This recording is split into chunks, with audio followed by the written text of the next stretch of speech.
Bus. Listen, he talked too much. That's it. Yes, that's it.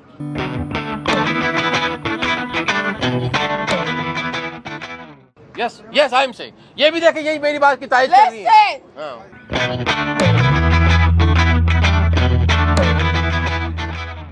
You Yes. talk too much. Okay. We don't know what you're saying.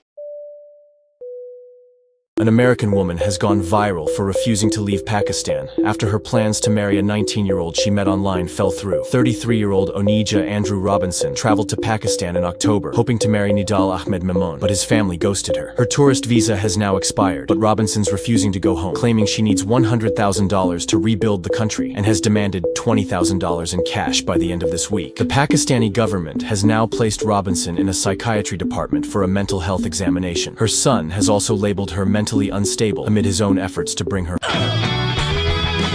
I have to admit that as an Xer in my 40s, there are days that I wake up and open up the internet and social media and I simply shake my head and say, what in the world kind of trick bag have we gotten ourselves into?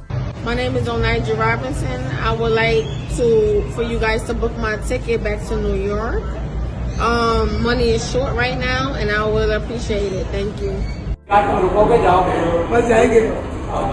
My husband will be picking me up from there. Thank you very much. Have a nice day. Bye. Bye. Thank you. Thank you. Thank you. Okay. God bless. Thank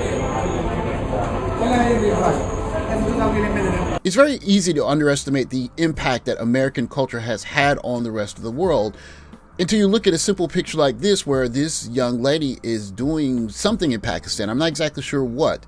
But she's able to go to a McDonald's, get 2 large drinks, 2 orders of fries, a Big Mac, just like she were if she were back in her home city of New York City. This is an illustration of how much the world has become like America. But it's very important for us to understand, just because there are parts of the world that are mimicking America, still doesn't mean the world has become America yet. Even as this young lady appears to be playing some kind of social media game with the world that she would be playing back home. I don't live here, I'm chilling. You chilling here? Why are you not taking your flight? It's none of your business. Now go home. What's my plan? Is to shield this place down and to make it a home. Right now, I'm going to mind my business. Thank you very much. Have a nice day. Clear the way. Okay. Listen, I hope he's saying the right things, okay? Like I said, Pakistan needs to be reconstructed the right way. Do you hear me, guys? From my perspective, I see 3 particular points to this story that are not just representative of her, but representative of Western culture. The first, of course, is that this is a young lady who feels very comfortable acting any way she chooses to, not just in America, but anywhere she goes in the world. And for the guys in Pakistan, this is comedy. Because first, they're not threatened by her, but second, they can't imagine a woman probably acting this way. And yet she is in their country making demands as if they owe her. Make sure y'all get this on your camera. I'm married to Nidal Hamid. I'm Onija Hamid. We are moving to Dubai very soon. We're gonna have our baby in Dubai, okay? The second thing that's pretty obvious is how strongly the family is centered around the emotions of the woman in the West. She is in a different country, essentially telling the husband when they're going to have a child, where they're going to live, all of these things being decided because that's what she wants, without even confronting or even discussing it with her future husband. This is par for the course for the West. If she's unhappy, she leaves. If she gets bored, she leaves. If she wants to do something else, open a new Eat, Pray, Love chapter of her family, she leaves. And that attitude is being reflected here. Very loose ties that bind the nuclear family in the West. I have my son, Jeremiah Robinson, Sire Pitt. His father is William Pitt. Jeremiah's father is Lewis Thomas. They will be rich. The Irene family, Kiki, and the Lika, the rest of my family also. The last and perhaps most glaring thing that jumps out to me watching this is how unseriously not just this woman, but we in the West take our lives. We are very comfortable in the West, but she goes to a country where the average person is making $300 a month, and she's asking for not a modest amount in their terms, but for a large amount in our terms. $20,000? is more than 4 or 5 years worth of work for the average family. And this is a young lady who comes off the plane to their country and says, give me this large sum of money because I'm me.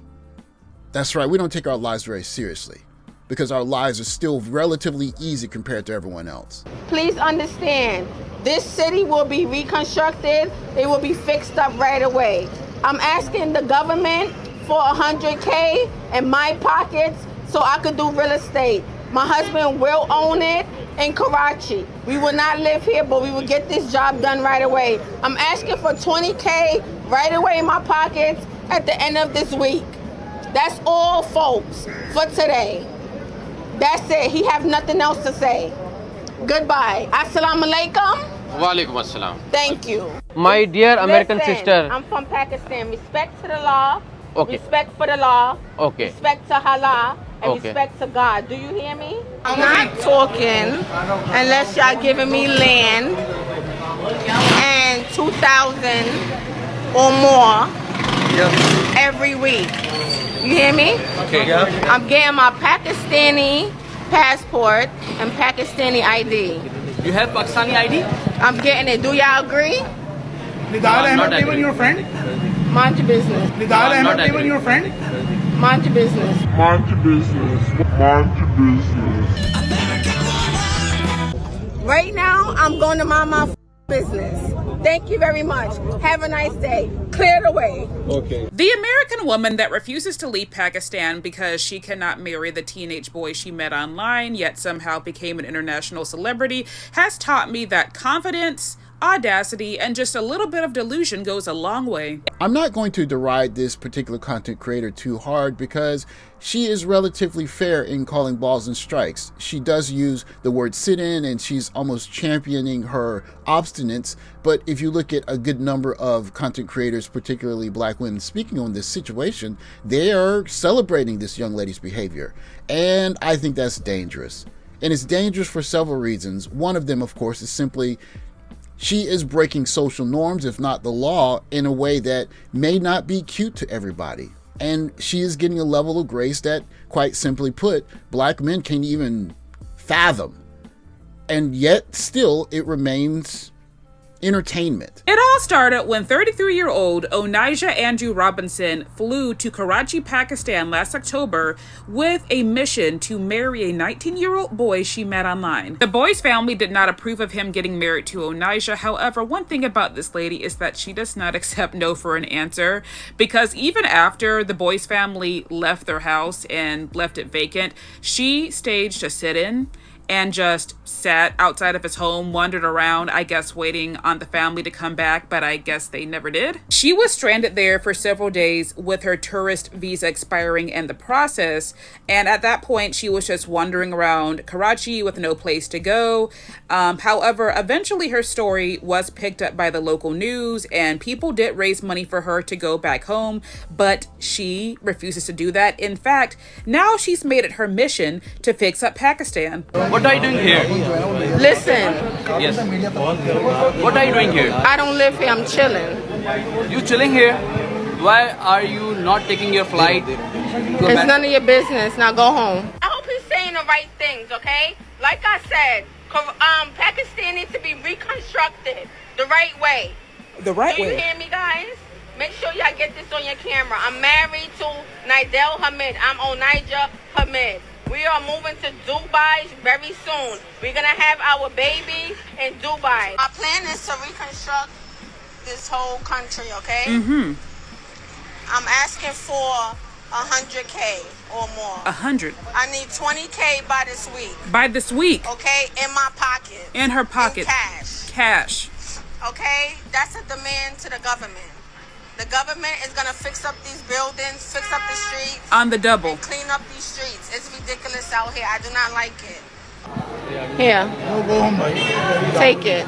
What are you doing here? Take This it. is not your place. I'm not talking unless y'all giving me land and 2,000 or more. What's killing me is that in every clip I see, she's asking for a different amount of money, and she's getting the money, y'all. She's getting the bag. That's the thing. Because the men there are showering her in rupees. I've even heard she's gotten a few marriage proposals, but keeps turning them down. Now, Onijah's son has since come out and said that his mother does suffer from mental health issues, specifically bipolar disorder, and that she was only supposed to go to Pakistan to meet Memon and his family. Here, Go home, bhai. take it. What are you doing here? Take This it. is not your place.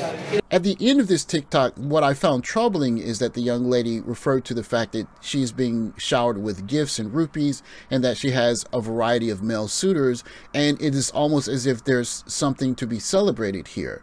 And as a side note, she spoke of the bipolar issue, but let's think about it. There's not a very large group of people that are going to get grace in this situation, especially when you're in a country where the average person makes $300 in a month. And that's what most Americans spend on going out to eat in a week. They make that in a day or two.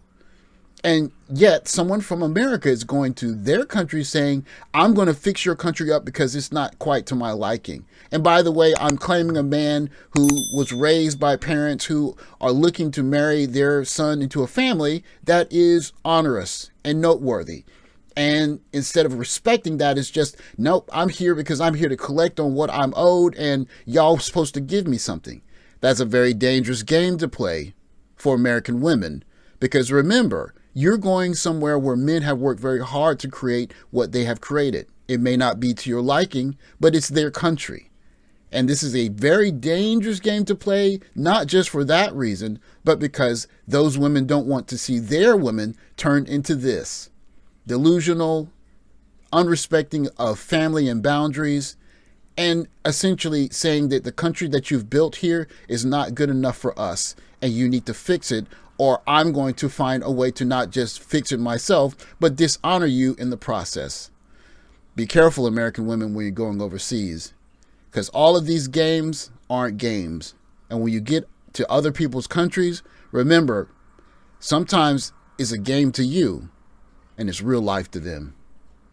Thanks for watching. Like, subscribe, comment below. I'll catch you in the next video. Take care, guys.